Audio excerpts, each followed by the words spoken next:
Bayangkan sebuah kota yang dibangun di atas air, sebuah tempat di mana jalan-jalan adalah kanal, dan kendaraan utama adalah perahu. Inilah Venesia.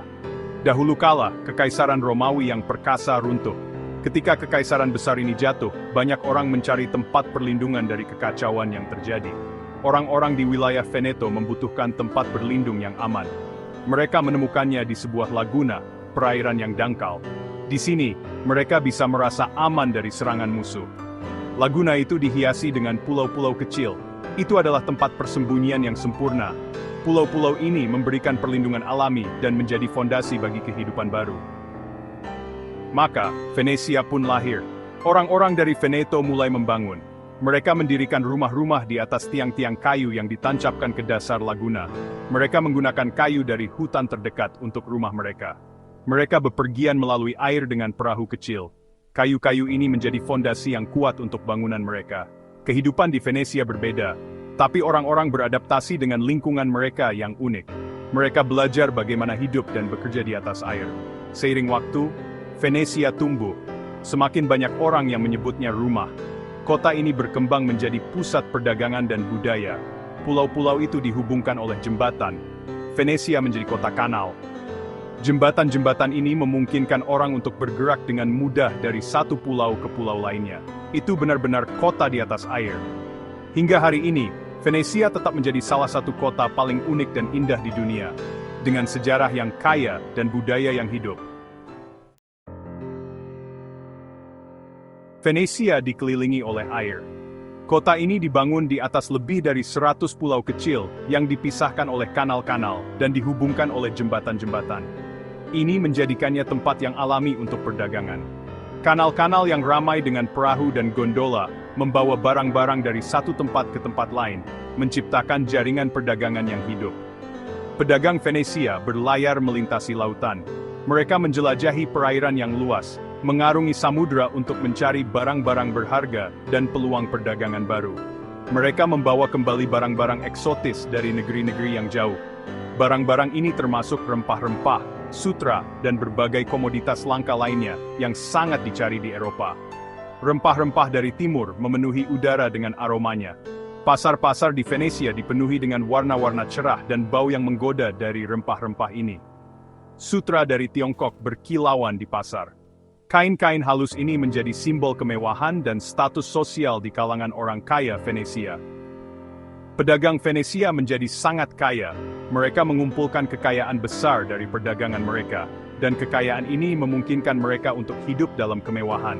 Mereka membangun istana-istana megah di sepanjang kanal.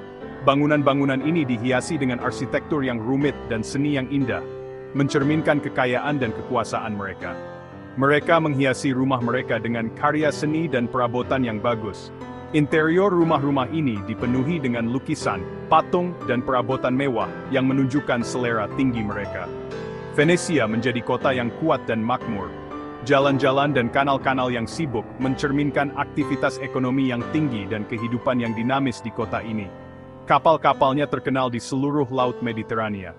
Armada Venesia dikenal karena kekuatannya dan kemampuannya untuk mendominasi perdagangan di wilayah tersebut. Venesia lebih dari sekadar kota. Itu adalah republik.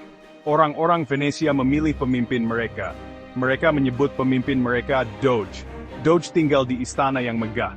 Itu disebut Istana Doge. Selama berabad-abad Republik Venesia berkembang pesat. Ia menguasai kerajaan perdagangan yang luas. Kapal-kapalnya mendominasi Laut Mediterania. Venesia adalah pusat budaya dan pembelajaran. Pengaruhnya menyebar luas.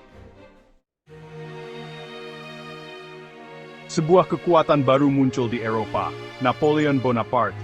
Napoleon adalah pemimpin militer yang brilian. Ia menaklukkan sebagian besar Eropa, termasuk Venesia. Pada tahun 1907, Republik Venesia berakhir. Kekuasaan Napoleon berumur pendek, tapi Venesia tidak pernah sama. Ia kehilangan kemerdekaannya. Ia kehilangan kerajaan perdagangannya. Venesia memasuki masa kemunduran.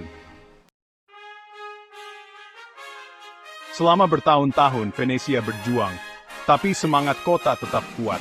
Pada tahun 1861, Italia menjadi negara kesatuan. Venesia sekali lagi menjadi bagian dari negara yang kuat.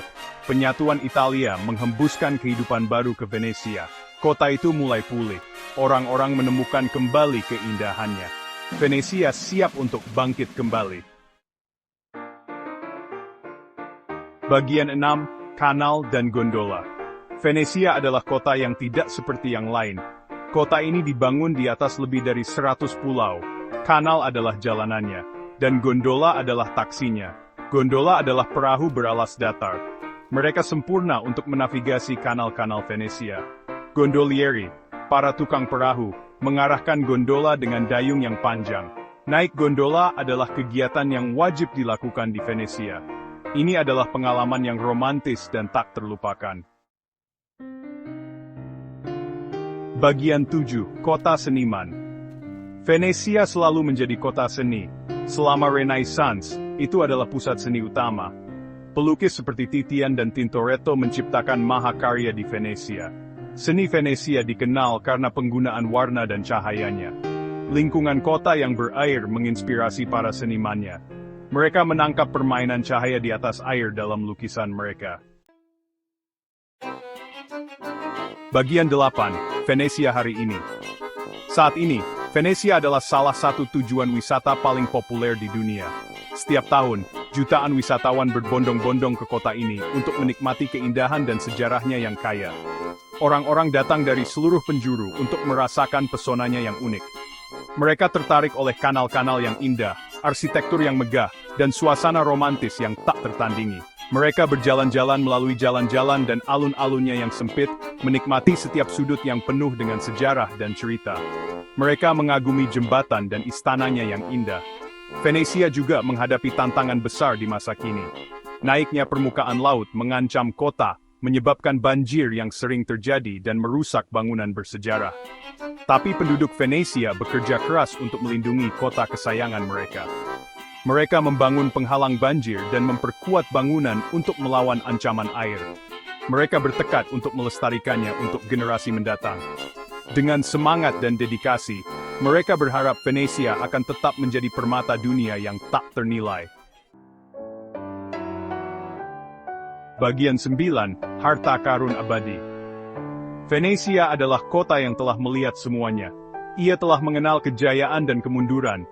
Tapi melalui semua itu, keindahan dan keajaibannya tetap ada. Venesia adalah pengingat bahwa sejarah itu hidup. Ini adalah tempat di mana masa lalu dan masa kini bertemu. Berkunjung ke Venesia adalah perjalanan menembus waktu. Ini adalah pengalaman yang akan selalu Anda ingat selamanya.